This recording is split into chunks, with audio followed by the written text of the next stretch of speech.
اللہ اللہ اللہ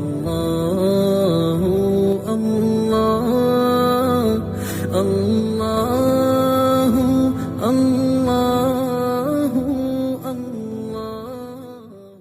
آج کا سبق حدیث نمبر 44 سے ہے۔ بسم اللہ الرحمن الرحیم۔ عن عبداللہ بن مسعود، عبداللہ بن مسعود رضی اللہ عنہ سے روایت ہے، ان رسول اللہ صلی اللہ علیہ وسلم قال، بے شک رسول اللہ صلی اللہ علیہ وسلم نے فرمایا، ما نہیں ہے من نبی کوئی نبی، بعثہ اللہ تعالی جس کو اللہ نے بھیجا ہو، فی امتن کسی امت میں، قبلی مجھ سے پہلے، الا مگر کان لہو تھے ان کے لیے، من امتی ہی ان کی امت میں سے، حواریون ان کے مخلص ساتھی، واصحاب اور ایسے صحابہ ساتھی، یاخذون بسنتی ہی جو لیتے تھے ان کی سنت کو، ان کے طریقے کو، ویقتدون بامری اور پیروی کرتے تھے ان کے حکم کی، ثم انہا تخلف پھر بے شک پھر آئے، من بعدہم ان کے بعد، خلف برے جانشین، ایک ہوتا خلف لام کے زبر کے ساتھ ہوتا ہے اچھا جانشین، ایک ہوتا خلف، خلف کا معنی برا جانشین، یقولون جو کہتے تھے، ما لا یفعلون جو وہ کرتے نہیں تھے، ویفعلون اور وہ کرتے تھے، ما لا یؤمرون جس کا انہیں حکم نہیں دیا جاتا تھا، فمن جاہدہم جس نے ان سے جہاد کیا، بیدہی اپنے ہاتھ سے، فمؤمن وہ مومن ہے، ومن جاہدہم بلسانی اور جس نے ان سے جہاد کیا اپنی زبان سے، فمؤمن وہی مومن ہے، ومن جاہدہم بقلبی جس نے ان سے جہاد کیا اپنے دل سے، فمؤمن وہی مومن ہے، ولیسا اور نہیں ہے، وراء ذالک اس کے علاوہ، من الایمان ایمان، حبۃ دانے کے برابر، خردل رائی کے۔ حضور صلی اللہ علیہ وسلم یہ فرما رہے ہیں کہ مجھ سے جتنے انبیاء علیہ السلام تشریف لائے تو اللہ تعالیٰ نے ہر نبی کی امت میں کچھ ایسے مخلص ساتھی اور صحابہ کرام رکھے تھے جو اس نبی کی سنت کی پیروی کرتے تھے اور ان کے احکام کا اتباع کرتے تھے، پھر وہ صحابہ کرام چل جاتے تھے، تو ان کے بعد کچھ ایسے برے جانشین آتے تھے جو وہ کام کرتے تھے جن کو جو کہتے تھے جو کرتے نہیں تھے، جھوٹے دعوے کرتے تھے، جھوٹے دعوے کہ میرے اندر یہ صفات ہیں، یہ خصوصیات ہیں، دعوے کرتے تھے اور وہ عمل نہیں کرتے تھے، وَيَفْعَلُونَ مَا لَا يُؤْمَرُونَ اور وہ کام کرتے تھے جن کو انہیں حکم نہیں دیا جاتا تھا۔ پھر آپ نے فرمایا کہ جس شخص نے ان سے اپنے ہاتھ سے جہاد کیا وہی مومن ہے، جس نے ان سے اپنی زبان سے جہاد کیا وہی مومن ہے، اور جس نے ان سے اپنے دل سے جہاد کیا وہی مومن ہے۔ جس نے دل سے بھی جہاد نہیں کیا تو اس کے لا ایمان کا کوئی درجہ نہیں ہے، رائی کے دانے کے برابر بھی۔ یہ تو حدیث کا ترجمہ ہو گیا۔ حدیث کا مرکزی پیغام کیا ہے؟ مرکزی پیغام اور مفہوم اس کا یہ ہے کہ کچھ لوگ انبیاء علیہ السلام اور نیک لوگوں کا جانشین ہونے کا دعویٰ کرتے ہیں کہ ہم فلاں بزرگ کے جانشین ہیں، مولانا صاحب کے جانشین ہیں، اللہ والے کے جانشین ہیں، نبی کے متبع اور پیروکار ہیں۔ حقیقت میں ہوتے نہیں ہیں۔ ان کی نشانی کیا ہوتی ہے؟ نشانی یہ ہوتی ہے کہ وہ دعوے کرتے ہیں، عمل نہیں کرتے اور ممنوع کام کرتے ہیں۔ تو ہر نبی کی امت کے صحابہ کے بعد کچھ لوگ ایسے آئے ہیں، پھر جن لوگوں نے ان سے جہاد کیا اپنی زبان اپنے ہاتھ سے وہی مومن تھے، تو ان کے خلاف جہاد کرنا چاہیے۔ جہاد کا مطلب کیا ہے؟ یعنی جو اگر صاحب اقتدار آدمی ہے، گورنمنٹ ہے، تو وہ لوگوں کو بتایا کہ بھائی جھوٹے دعوے کر رہا ہے یہ آدمی اور یہ واقعی جانشین نہیں ہے، سچا جانشین نہیں ہے۔ اور جو عام آدمی ہے یا جو عالم دین ہے اپنی زبان سے بتایا کہ بھائی یہ جھوٹے دعوے کرتا ہے، سچا جانشین نہیں ہے یہ۔ اور جو آدمی زبان سے منع نہ کر سکے، زبان سے منع کرنے کے نتیجے میں فساد کا اندیشہ ہو، تو دل سے برا سمجھے کہ آدمی سچا جانشین نہیں، جھوٹ بول رہا ہے یہ، اور اس کے علاوہ معنی کوئی درجہ نہیں ہے۔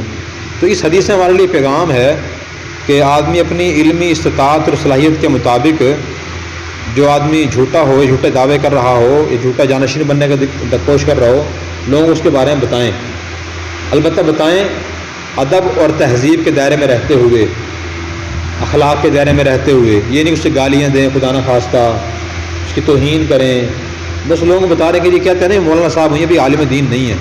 بہت سے لوگ کہہ رہے ہیں میں عالم دین ہوں، حالانکہ عالم دین نہیں ہوتے، وہ قاری صاحب ہوتے ہیں۔ بہت سے لوگ کہہ رہے ہیں میں پیر ہوں جی، میں یہ ان کے متعلقین کہہ رہے ہوتے ہیں یہ امام الاولیاء ہیں، شیخ المشائخ ہیں، پیران طریقت ہیں، رہبر شریعت ہیں۔ تو اب وہ ان کو بتا دیں کہ بھائی اگر آپ کو علم ہے پختہ کہ واقعی وہ پیر طریقت نہیں ہے، صفات نہیں پائی جاتی، رہبر شریعت نہیں ہے، بتا دیں کہ بھئی رہبر شریعت کو شریعت کا پتہ ہی نہیں ہے، رہبر شریعت کیسے بن گئے؟ ان کو طریقت کا پتہ ہی نہیں ہے تو پیر طریقت کیسے بن گئی؟ یہ جو خود فرائض ادا نہیں کرتے، بڑے بڑے کبیرہ گناہوں میں مبتلا ہوتے ہیں، لوگوں کو بتا دیں تاکہ لوگ ان کے دھوکے میں نہ آئیں، اور جو واقعی جو لوگ اس منصب کے اہل ہیں ان سے رجوع کریں اپنی اصلاح و تربیت کے لیے۔ اتنا بتانا کوئی شرعی لحاظ سے برا نہیں، ہماری ذمہ داری ہے۔ بعض لوگ کہتے ہیں ہمیں کیا پڑی کسی برائی کرنے کی، بس جو کر رہا ہے کرنے دیں اسے، یہ بھی درست نہیں ہے۔ ابھی پڑھا سورہ عصر میں وتواصوا بالحق وتواصوا بالصبر، ہمیں اچھے طریقے سے حق کی وصیت بھی کرنی چاہیے۔ اور آج امت میں ایسے بہت سے لوگ ہیں، بہت سے لوگ ہیں۔ اب مثلا میں نے اکثر بتایا تھا آپ کو پیر طریقت کون ہوتا ہے، اس کی صفات کیا ہیں، بتائی تھی نا جی، جو محققین نے لکھی اکثر لوگوں کو پتہ نہیں ہے۔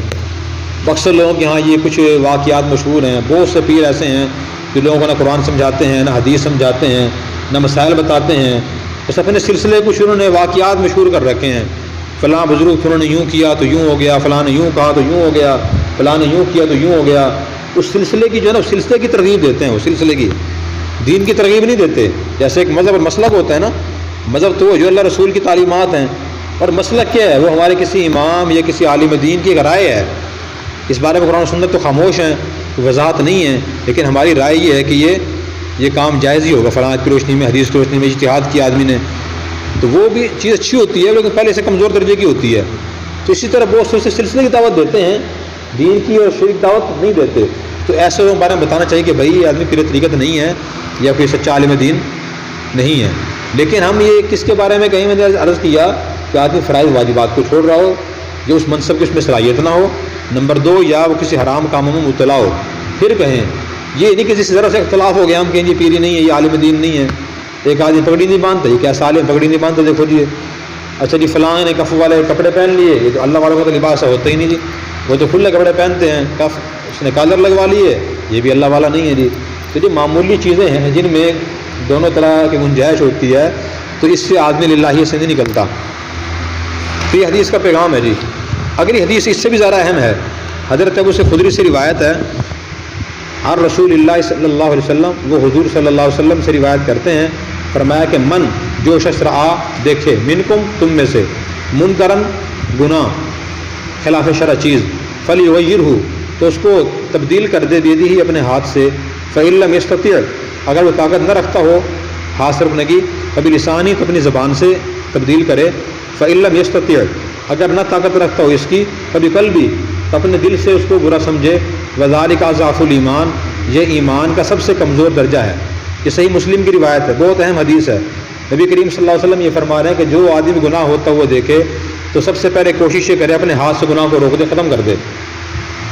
یعنی گناہ دیکھ کے دل میں ہمارے تڑپ فکر ہونی چاہیے گناہ کیوں ہو رہا ہے اور ختم ہونا چاہیے۔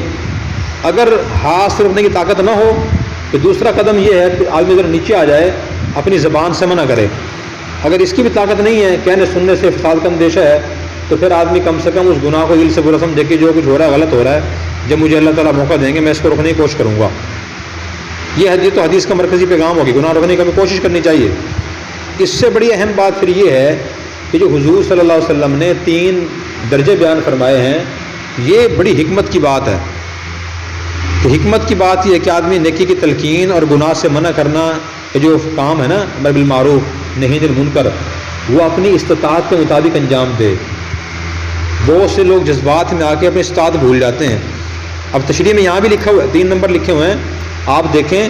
نمبر 1 اگر طاقت و اقتدار حاصل ہو اور اس کے ذریعے اس برائی کو روکا جا سکتا ہو تو طاقت استعمال کر کے اس کو روکا جائے۔ اگر طاقت اور اقتدار حاصل ہے، آدمی کسی علاقے کا گورنر ہے، SHO ہے، تھانے دار ہے، DSP ہے، یا وزیر اعلیٰ پنجاب ہے، وزیر اعظم، اس کے پاس طاقت اقتدار ہے، تو ہاتھ سے روکنا اس کی ذمہ داری ہے۔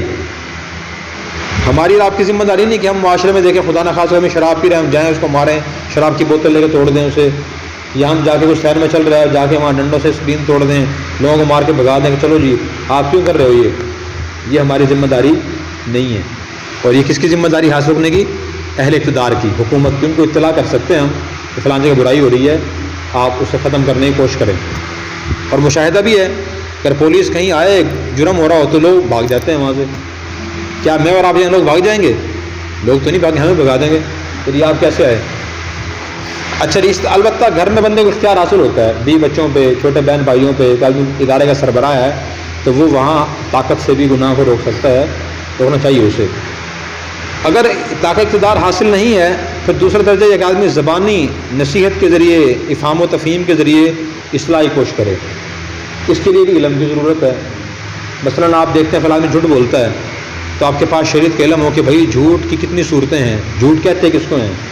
آپ کے ذہن میں خیال آ گیا فلاں آدمی غیبت کرتا ہے، چغلی کرتا ہے، حریص اور لالچی ہے، اس حرص سے روکوں اسے میں، تو پہلے آپ کو معلوم ہونا چاہیے کہ غیبت کسے کہتے ہیں اور چغلی کسے کہتے ہیں۔ پہلے علم ہو، اگر پورا علم آپ نے حاصل کر لیا پھر آپ اسے روکیں حکمت سے، نرمی سے، اچھے اخلاق سے، ٹھیک ہے جی۔ اور علماء کے پاس علم زیادہ ہوتا ہے تو وہ اکثر یہ کام انجام دیتے ہیں، لیکن شرائط وہ یہ کہ آداب سے ہم منع کریں، ان کے لیے بھی شرائط ہیں۔ یہ نہیں کہ ہم آپے سے باہر ہو جائیں اور غیر مہذب الفاظ اور انداز سے لوگوں کو لعنت بھیجنا، گالیاں دینا، دھمکیاں دینا شروع کر دیں، یہ انبیاء کا طریقہ نہیں ہے۔ اگر اتنی بھی طاقت نہیں ہے، حالات اتنے ناموافق ہیں، اہل دین اس قدر کمزور پوزیشن میں ہیں اور برائی کے خلاف زبان کھول لیں تو فتنہ پیدا ہو جائے گا، تو پھر حکم کیا ہے؟ پھر آدمی دل سے برا سمجھے اور پھر زبان سے بھی نہ کہے، تو دل سے برا سمجھتا رہے، دل سے خوش نہ ہو کہ جو فلاں گناہ ہو رہا ہے بہت ٹھیک ہے، ہونا چاہیے، دنیا میں چل رہا ہے جی، یہ دل میں خیال نہ ہو، دل سے آدمی برا سمجھے۔ یہ حدیث بہت اہم ہے، ہو سکے اس کا ترجمہ بھی، حدیث کے الفاظ بھی یاد کر لیں، ترجمہ بھی اور 3 سٹیپ بھی، تو آدمی اپنی استطاعت سے باہر نہ جائے۔ میں نے پہلے بھی عرض کیا تھا کہ بعض لوگ کہتے ہیں ہماری غیرت گوارہ نہیں کرتی کہ ہم گناہ ہوتا ہو دیکھ خاموش بیٹھ جائیں، ہم تو اگلے بندے کو مار دیں گے یا مر جائیں گے، اس کے علاوہ کوئی حل نہیں ہے۔ تو یہ بھی دین کی تعلیمات سے نواقفیت کی علامت ہے۔ میں نے بتایا تھا کہ نبی کریم صلی اللہ علیہ وسلم دیکھیں، آپ نے مکہ جب فتح فرمایا تو بیت اللہ سے بت باہر نکالے آپ نے، اس سے پہلے ہجرت سے پہلے آپ مکہ میں تھے، 360 بت بیت اللہ میں رکھے ہوئے آپ نے نہیں نکالے، کیونکہ آپ کے پاس طاقت نہیں تھی، استطاعت نہیں تھی۔ جتنا جس کی استطاعت ہے اتنا ہی مکلف ذمہ دار ہوتا ہے، اس ذات کا ذمہ دار نہیں ہوتا۔ فقہا نے یہاں تک لکھا ہے اگر اولاد نابالغ ہے تو پھر تو باپ اس کو ہلکی پھلکی مار سے بھی نیکی کی تلقین کرے، گناہ سے منع کرے۔ اگر اولاد جوان ہو گئی ہے پھر والد کو بھی اختیار نہیں کہ وہ اولاد کو مارے، اس لیے کہ وہ بڑا ہو گیا ہے۔ اگر والد اس کو مارے گا ذرا سختی کرے، خطرہ ہے کہ مقابلہ نہ کرے۔ تو اس لیے دین بڑا گہرا ہے۔ قرآن کریم میں سورہ فرقان میں ایک آیت ہے، بڑی اہم آیت ہے، اللہ تعالیٰ نے سورہ فرقان کے آخری رکوع میں اپنے نیک بندوں کی صفات بیان فرمائی، وعباد الرحمن کے، رحمان کے بندوں کی صفات یہ ہیں، ان میں سے ایک بڑی اہم صفت بیان فرمائی، والذین اذا ذکروا بآیات ربہم لم یخروا علیہا صما وعمیانا، کہ رحمان کے بندے وہ ہوتے ہیں جب انہیں کوئی رحمان کی آیات کے ذریعے نصیحت کی جاتی ہے تو اندھے بہرے ہو کے اس پہ نصیحت پہ نہیں گرتے، یعنی بغیر سوچے سمجھے عمل نہیں کرتے، اس کو اچھی طرح سوچ کے سمجھ کے حکمت بصیرت سے عمل کرتے ہیں۔ تو جو بھی عمل انجام دینا چاہیں پہلے اس کی مکمل معلومات ہم لے لیں کہ دین کیا کہہ رہا ہے اس بارے میں، معلومات لے کے پھر ہم عمل کریں۔ اگر اس کے بغیر عمل کریں گے تو غلط کریں گے، رزلٹ غلط آئے گا۔ یہ بار ڈبل کلک کر لیں حدیث پہ جی، بہت اہم حدیث ہے۔ اگلی حدیث انس رضی اللہ عنہ سے روایت ہے، فرماتے ہیں کلما، بہت کم ایسا ہوا کہ خطبنا، ہمیں خطبہ دیا ہو رسول اللہ صلی اللہ علیہ وسلم نے، الا قال، مگر فرمایا لا ایمانہ، نہیں ہے ایمان، لمن، اس شخص کا، لا امانت لا، جس کے پاس جو امانت دار نہیں ہے، ولا دینا، اور نہیں ہے دین، لمن، اس شخص کا، لا عہد لا، کہ جو وعدہ معاہدے پابند نہیں ہے۔ یعنی اکثر خطبہ میں آپ صلی اللہ علیہ وسلم حدیث ارشاد فرمایا کرتے تھے، لا ایمان لمن لا امانت لا ولا دین لمن لا عہد لا۔ اس سے معلوم ہوتا ہے کہ ہمارے دین میں، اللہ کے نبی کے ذہن میں امانت داری کی کتنی اہمیت تھی اور وعدہ معاہدے کی کتنی اہمیت تھی۔ جو آدمی وعدہ معاہدے پابند نہیں ہے، ادھر وعدہ کرتا ہے ادھر انکار کر دیتا ہے، معاہدہ کرتا ہے اسے پرواہ نہیں، میں نے پورا بھی کرنا ہے یا نہیں، تو وہ آدمی دیندار نہیں ہے، خادث پشتوں کا مسلمان ہو۔ اور اسی طرح کوئی آدمی اگر امانت دار نہیں ہے تو وہ آدمی بھی ایماندار، صاحب ایمان نہیں ہے، کتنا ہی دعوے کرتا رہے، تہجد گزار ہو، وہ ایماندار نہیں ہے۔ جس کی ہمیں کوشش کرنا ضروری ہے، آدمی کی سے وقار بلند ہوتا ہے، اعتماد ہی بڑھتا ہے۔ اگلی حدیث حضرت بعض بن حکیم سے روایت ہے، یہ وہ اعمال شروع جن سے ایمان خراب ہو جاتا ہے، وہ اعمال و اخلاق۔ اپنے والد صلی اللہ علیہ وسلم سے روایت کرتے ہیں کہ رسول اللہ صلی اللہ علیہ وسلم نے فرمایا، ان الغضب، بے شک غصہ، لیفسد الایمان، خراب کر دیتا ہے ایمان کو، کما یفسد الصبر، جیسے خراب کر دیتا ہے کوڑ تما، ایک ہوتا ہے صبر، ایک ہوتا ہے صبر، صبر کا معنی ایلوا، کوڑ تما العسل، شہد کو، جیسے اگر کوڑ تمے کو شہد میں مکس کر دیں سارا شہد کڑوا ہو جائے گا۔ اس طرح کی بندہ کتنا ہی بڑا صاحب ایمان ہو سکے، غصہ آتا ہے بہت زیادہ، غصہ کنٹرول نہیں کرتا، تو اس کا ایمان بھی اسی طرح خراب ہو جائے گا جیسے کوڑ تم میں سے شاید خراب ہو جاتا ہے. آدمی غصہ آتا ہے پھر آدمی نامناسب باتیں بولتا ہے, نامناسب کام کرتا ہے, ماں سے, باپ سے, بہن بھائیوں سے, محسنین سے لڑتا ہے, گالیاں دیتا ہے خدا نخواستہ. تو اس لیے غصے کو کنٹرول کرنا بہت ضروری ہے. اگلی حدیث حضرت اوس بن شرحبیل سے روایت ہے. تو کہتے ہیں انہوں نے سنا رسول اللہ صلی اللہ علیہ وسلم کو فرما رہے تھے, مم مشا, جو چلا, مع ظالم, ظالم کے ساتھ, لیقویہ ہو, اس کو تقویت دینے کے لیے, وہو یعلم انہ ظالم, اور وہ جانتا بھی کہ وہ ظالم ہے, فقط خرج من الاسلام, وہ اسلام سے نکل گیا. بہت اہم حدیث ہے کہ ظالم کا ساتھ نہیں دینا چاہیے. جو حضور یہ فرما رہے ہیں کہ جو آدمی ظالم کی تقویت کے لیے, حمایت کے لیے چلا, اسے معلوم بھی تھا کہ آدمی ظلم کر رہا ہے دوسرے, پھر ساتھ چل رہا ہے اس کی مدد کرنے کے لیے, تو وہ جو چل رہا ہے ایمان سے, اسلام سے نکل گیا. مطلب یہ کہ اسلام سے تعلق نہیں ہے, کافر تو نہیں ہوا, مسلمان کے لانے کے لائق نہیں ہے. اور جو خود ظلم کر رہا ہے ظالم ہے, تو اس کا کیا انجام ہوگا؟ تو ظلم اتنی بری چیز ہے. ظلم سے مراد کیا ہے؟ کسی کی جان, مال, عزت پہ ناحق حملہ کرنا, یہ ظلم ہے. ایک آدمی کسی کی چگلی غیبت کر رہا ہے, بھی ظلم کر رہا ہے, اس کی عزت پہ حملہ کر رہا ہے. ایک آدمی کسی کا مال لے کے دیتا نہیں ہے, لوٹ رہا ہے, اس سے ناحق لے رہا ہے, یہ بھی ظلم کر رہا ہے. الزام تراشی کر رہا ہے کسی پہ, یہ بھی ظلم کر رہا ہے.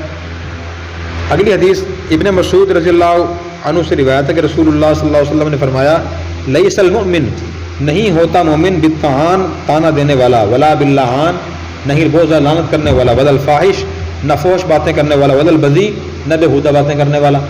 تو مومن 4 کام نہیں کرتا, نہ تانا دیتا ہے. تانا کیا ہوتا ہے بتایا تھا, کسی کمزوری عادلہ شرمندہ کرنا. مومن تانا بھی نہیں دیتا, شرمندہ نہیں کرتا کسی کو کمزوری یاد دلا کے. نمبر 2, لعنت کرتا ہے. یہی بڑا اہم معاملہ ہے. ذرا سی بات بعض لوگ کہتے ہیں فلاں پہ لعنت, فلاں پہ لعنت, ایسے بندے میں تو لعنت بھیجتا ہوں جی.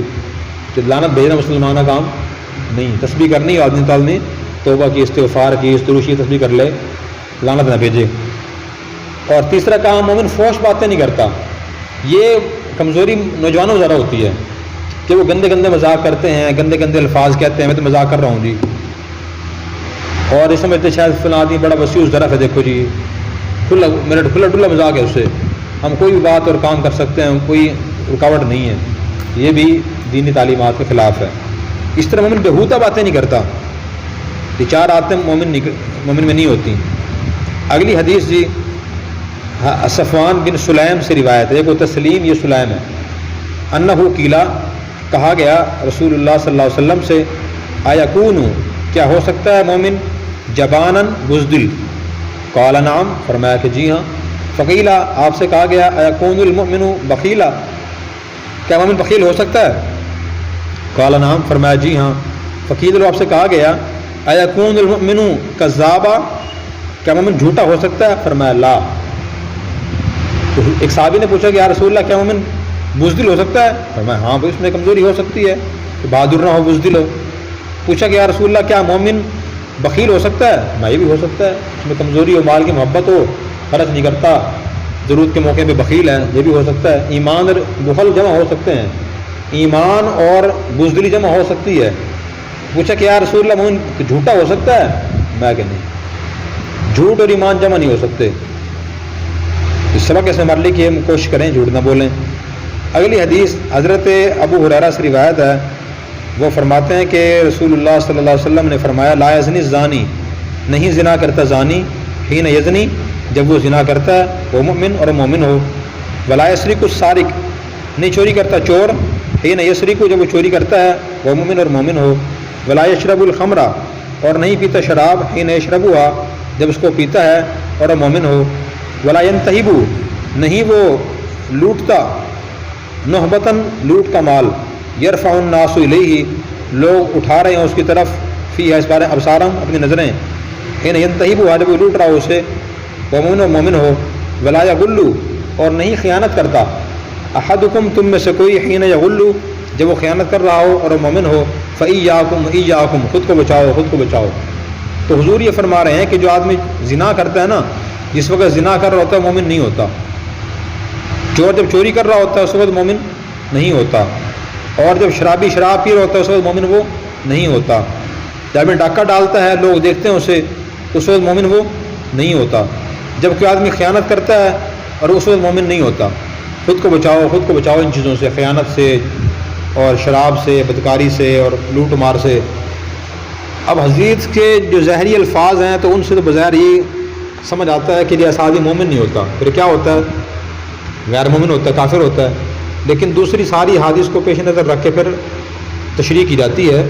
تو امام بخاری رحمۃ اللہ علیہ نے اپنی صحیح بخاری میں فرمایا کہ لا یکون ھذا مؤمنا تاما ولا یکون له نور الایمان، کہ جو آدمی یہ گناہ کرتا ہے تو حدیث سے معلوم ہوتا ہے کہ وہ آدمی، اس کا ایمان، وہ کامل مومن نہیں ہوتا اور اس کا نور ایمان باقی نہیں رہتا۔ مومن تو مسلمان تو ہوتا ہے، کافر نہیں ہوتا وہ، لیکن نور ایمان ختم ہو جاتا ہے اور کامل مومن نہیں ہوتا۔ اور یہ جو اس کی تعویل و تشریح ہے یہ خود حدیث ہی کی بنیاد پہ ہے۔ پیچھے حدیث گزری، آپ کو یاد ہوگا، حضرت ابو ذر رضی اللہ عنہ حضور کے پاس آئے تو حضور آرام فرما رہے تھے، پھر وہ چلے گئے، پھر دوبارہ حضرت ابو ذر آئے تو حضور اٹھ گئے تھے، تو حضور نے فرمایا جو آدمی بھی ایک گواہی دے کہ اللہ کے سوا کی عبادت کرے کہ محمد اللہ کے رسول ہے تو وہ جنت میں جائے گا۔ صحابی نے پوچھا کہ یا رسول اللہ وإن زنا وإن سرق، اگر تو اس نے زنا کی ہو، چوری کی ہو، فرمایا کہ ہاں پھر بھی جنت میں جائے گا۔ پھر انہوں نے پوچھا کہ یا رسول اللہ وإن زنا وإن سرق، 3 دفعہ پوچھا، آپ 3 دفعہ یہ جواب دیا، اللہ رغم انف ابی ذر، ابو ذر کا ناک خاک آلود ہو۔ تو اس حدیث سے بھی معلوم ہوتا ہے کہ وہ آدمی ان کاموں کی وجہ سے گناہ کبیرہ کا مرتکب ہوتا ہے، فاسق فاجر ہو جاتا ہے، لیکن دائرہ اسلام سے خارج نہیں ہوتا۔ تو دیکھیے اس سے اسلام کا مزاج سمجھ آتا ہے۔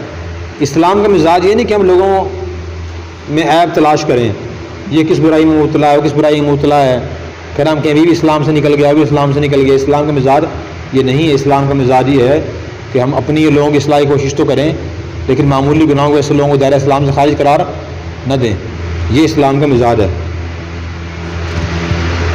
اگلی حدیث جو ہے جی، اچھا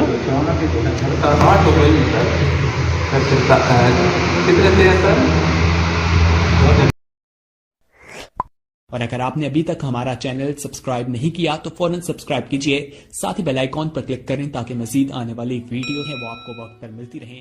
اللہ حافظ۔